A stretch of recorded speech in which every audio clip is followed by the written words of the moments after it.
नमस्कार, आप देख रहे हैं आज तक। आपके साथ मैं हूं सईद अंसारी। गृह मंत्री अमित शाह आज 3 दिन के दौरे पर श्रीनगर पहुंच चुके हैं। अगला पड़ाव पर वो सीधे शहीद परवेज अहमद डार के घर पहुंचे। उसके बाद सुरक्षा एजेंसियों के प्रमुखों के साथ एक महत्वपूर्ण बैठक की। गृह मंत्री अमित शाह का ये दौरा कई मानों में बेहद महत्वपूर्ण है।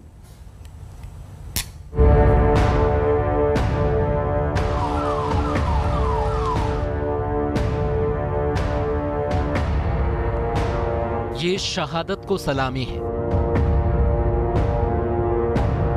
शहीद के उन परिजनों को सांत्वना है जिन्होंने आतंकी हमले में जाबाज पुलिस अफसर को खो दिया।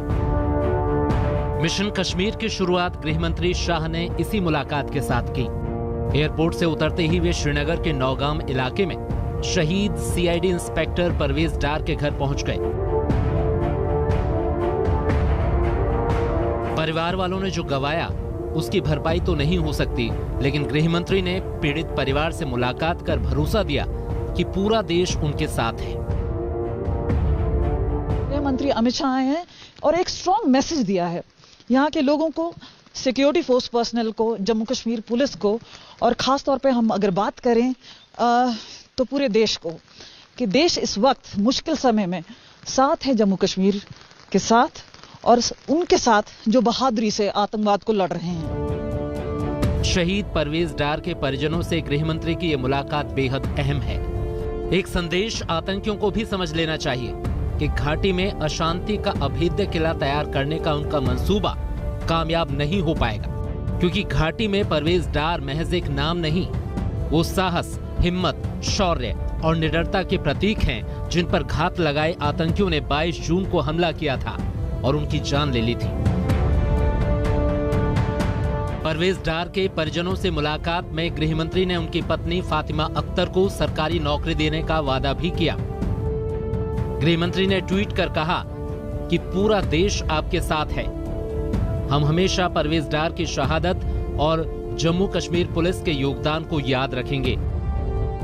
एक संदेश, क्योंकि अनुच्छेद 370 के हटने के बाद गृह मंत्री का ये पहला श्रीनगर दौरा है, तो उन्होंने शुरुआत की जब वो शहीद सीआईडी इंस्पेक्टर डार के घर गए और फातिमा अख्तर उनकी पत्नी को उन्होंने सरकारी नौकरी का ऑफर दिया। देखिए, एक संदेश देने की कोशिश है। और जो तस्वीरें आप देख रहे हैं उसमें गृह मंत्री अमित शाह आपको दिख रहे हैं राज्यपाल मनोज सिन्हा के साथ। इस परिवार के जरिए एक संदेश देने की कोशिश है, क्योंकि ये वो वक्त है जब लोगों का भरोसा न डगमगाए।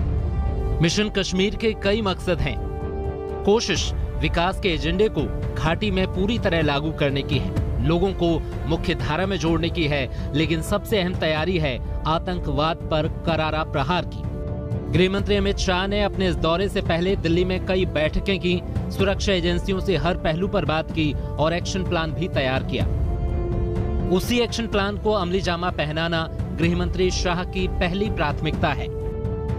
बीते दिनों आतंकियों ने जो भी टारगेट किलिंग की है, अब सरकार वैसी किसी भी आतंकी कोशिश का अंत करना चाहती है। लिहाजा श्रीनगर में शहीद परवेज डार के परिजनों से मुलाकात के बाद अमित शाह राजभवन पहुंचे और हाई लेवल मीटिंग की। इस यूनिफाइड कमांड मीटिंग में तमाम सुरक्षा एजेंसियों के प्रमुख पहुंचे। माना जा रहा है कि जम्मू कश्मीर के डीजीपी दिलबाग सिंह ने गृह मंत्री को घाटी में सुरक्षा के ताजा हालात की पूरी जानकारी दी। सूत्रों के मुताबिक इस बैठक में अल्पसंख्यकों पर और गैर कश्मीरी लोगों पर आतंकी हमले को लेकर भी चर्चा हुई। ये दिखाना चाहते हैं इन तस्वीरों के जरिए कि आज गृह मंत्री ये संदेश देना चाह रहे हैं कि केंद्र सरकार इज इन कंट्रोल और कश्मीर में स्थिति नियंत्रण में है, और संदेश देने के लिए वो पहुंचे। और ये संदेश उन्होंने सबसे ज्यादा इस बात से दिया कि उन्होंने रोड से ट्रैवल किया। वो चाहते तो वो चॉपर या फ्लाइट के जरिए भी जा सकते थे, जिस तरह से उन्होंने यहाँ पर लैंड किया दिल्ली से, लेकिन वो बाई कार गए हैं। और ये कनीपुरा का इलाका जहां पर इंस्पेक्टर डार को मारा गया था, ये पूरा इलाका इस तरह का है। लेकिन इन सब के मद्देनजर एक संदेश देने के लिए सबसे बड़ी बात जो है वो यही है कि गृह मंत्री अमित शाह आज बाई कार वहां पर गए और वहां पर जाकर फातिमा अख्तर उनकी पत्नी से उन्होंने मुलाकात की। ये एक्शन प्लान की एक कड़ी भर है। वैसे अनुच्छेद 370 के खात्मे के बाद से घाटी की फिजा बदली है। हिंदुस्तान का रुख बहुत साफ है। संदेश पाकिस्तान तक पहुंच चुका है कि हिंदुस्तान की सरजमी पर नजरें उठी तो दुश्मन को तबाह करते देर नहीं लगेगी। मैं जब जम्मू एंड कश्मीर बोलता हूं, माननीय सदस्य, इसलिए एग्रेसिव हूं कि जम्मू एंड कश्मीर के पीएको को आप भारत का हिस्सा नहीं मानते हो क्या? एग्रेसिव ना हो, जान दे देंगे इसके लिए। क्या बात कर रहे हो आप? एग्रेसिव होने की क्या बात कर रहे हो? जान दे देंगे इसके लिए। 3 दिनों का अमित शाह का मिशन कश्मीर काफी अहम है। मकसद साफ है, अमन शांति के दुश्मन सावधान हो जाएं। अंजना ओम कश्यप और कमलजीत संधू के साथ अशरफ वाणी, श्रीनगर, आज तक। 370 का खात्मा आतंकवाद के खात्मे के सफर में महत्वपूर्ण पड़ाव सिद्ध हुआ। पत्थरबाजों का हौसला टूटा, टेरर फंडिंग करने वालों को मुंहतोड़ जवाब मिला, आतंकवादियों पर नकेल कसी गई। अब घाटी में अमन बहाली की कोशिशें काफी तेज हो चुकी हैं।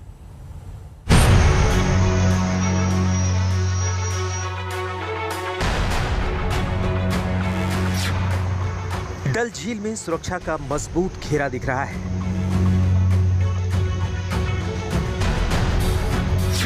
श्रीनगर की सड़कों पर सख्त पहरा है। घाटी में आतंकियों के खिलाफ मजबूत किलेबंदी है।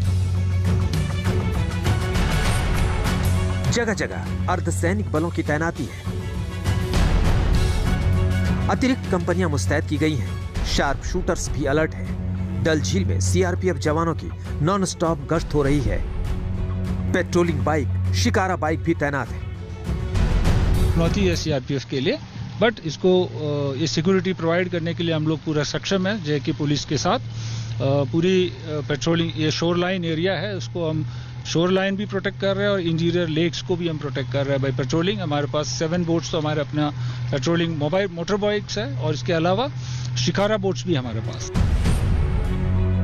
श्रीनगर में इतनी सुरक्षा व्यवस्था गृह मंत्री के दौरे को लेकर है, लेकिन भविष्य में आतंकियों पर नजर रखने के लिए हाईटेक उपकरणों की तैनाती भी की गई है। ड्रोन ग्रिड लगाए गए हैं जो तीसरी आंख बनकर आसमान से श्रीनगर के चप्पे चप्पे पर नजर रखेंगे।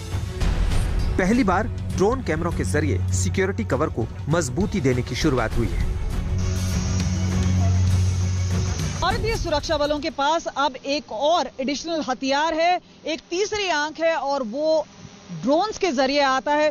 पिछले कुछ समय से इनका चलन काफी बढ़ गया है क्योंकि ग्राउंड पे फोर्सेस हैं, लेकिन एक फोर्स बूस्टर के नाम पर आप देख सकते हैं अलग अलग साइजेस के ये जो ड्रोन्स हैं ये डिप्लॉयमेंट में लगाए गए हैं सेंसिटिव जोन में, उन इलाकों में जहां पे भीड़ भाड़ ज्यादा हो।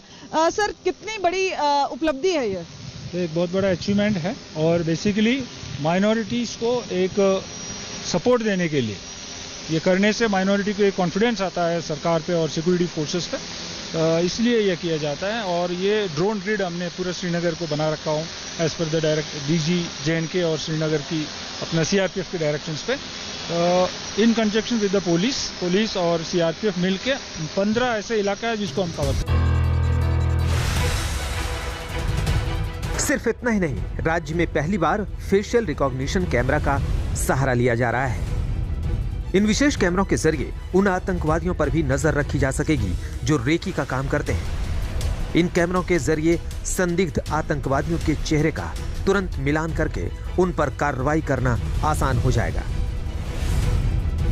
श्रीनगर में डल झील के किनारे स्थित Sher e Kashmir international convention centre SKICC की सुरक्षा भी जबरदस्त है। यहाँ गृह मंत्री अमित शाह के कई कार्यक्रम तय हैं। SKICC के बिल्कुल सामने है तो डल लेक का ये खूबसूरत नजारा आपको दिख रहा है और उसके ठीक पीछे है SKICC जहां पे फंक्शन होना है। आज भी एक फंक्शन रखा गया है और परसों यानी 25 तारीख को भी एक फंक्शन है। सूफी सिंगर से भी हमने बात की है तो वो कह रहे हैं एक शांति का जो मैसेज है वो जाना चाहिए। देख सकते हैं किस तरह से धुंध छाई हुई है। पर आपको बता दें कि ये जो शिकारा है जो कि सब जीरो, अब यानी बहुत ठंड जैसी लग रही है तो बीचों बीच जो गश्त लगा रही हैं शिकारा भी हैं और साथ में स्पीड बोट्स भी हैं। यहाँ पे आपको दिखा दें राजभवन जहाँ पे हम खड़े हैं वहां से कुछ ही दूर पे है तो सिक्योरिटी चप्पे चप्पे पे लगाई गई है। आतंकियों ने घाटी में हाल के दिनों में कई टारगेट किलिंग को अंजाम दिया है, कई हत्याएं की हैं, कई साजिशें रची हैं, कुछ गैर कश्मीरी लोगों को निशाना बनाया गया है। अनुच्छेद 370 हटने के बाद से आतंकी बौखलाए हुए हैं। दहशतगर्दी के खिलाफ सुरक्षा बलों का शिकंजा कसने के बाद उनमें बेचैनी है। नापाक मंसूबे लगातार नाकाम हो रहे हैं। उसी बेचैनी का असर है कि अब आतंकी आम नागरिकों को निशाना बना रहे हैं। 5 अक्टूबर को आतंकियों ने कश्मीरी पंडित माखनलाल बिंद्रो की हत्या की। 7 अक्टूबर को स्कूल में घुसकर प्रिंसिपल सुपिंदर कौर की आतंकियों ने जान ले ली। 17 अक्टूबर को सब इंस्पेक्टर अरशद अहमद की हत्या कर दी। 15 दिनों में 12 गैर कश्मीरी नागरिकों के आतंकी हमले में जान जा चुकी है। इस साल 21 अक्टूबर तक 118 नागरिकों की जान आतंकियों ने ली है, जबकि 35 सुरक्षाकर्मी शहीद हुए हैं। वहीं सुरक्षा बलों ने ऑपरेशन चलाकर 148 आतंकियों को मार गिराया है। सेना की बड़ी कामयाबी रही है कि पाकिस्तान की जमीन पर पलने वाले कई आतंकियों ने घुसपैठ की कोशिश की, लेकिन कामयाब नहीं हो पाए। जवानों ने या तो मार गिराया या फिर उन्हें गिरफ्तार किया है। मारे गए आतंकियों में कई मोस्ट वांटेड आतंकी और कमांडर भी शामिल हैं। फिर भी पाकिस्तान अपनी फितरत से बाज नहीं आता। तक एक कंक्रीट एक्शन प्लान नहीं बनेगा, और कंक्रीट एक्शन प्लान का आधार क्या है? पाकिस्तान को आतंकिस्तान घोषित करो, पाकिस्तान को FATF में ब्लैकलिस्ट में डालो, पाकिस्तान पे आर्थिक सैंक्शन लगाओ। जब तक ये सब नहीं होगा, पाकिस्तान सुधरने वाला नहीं है।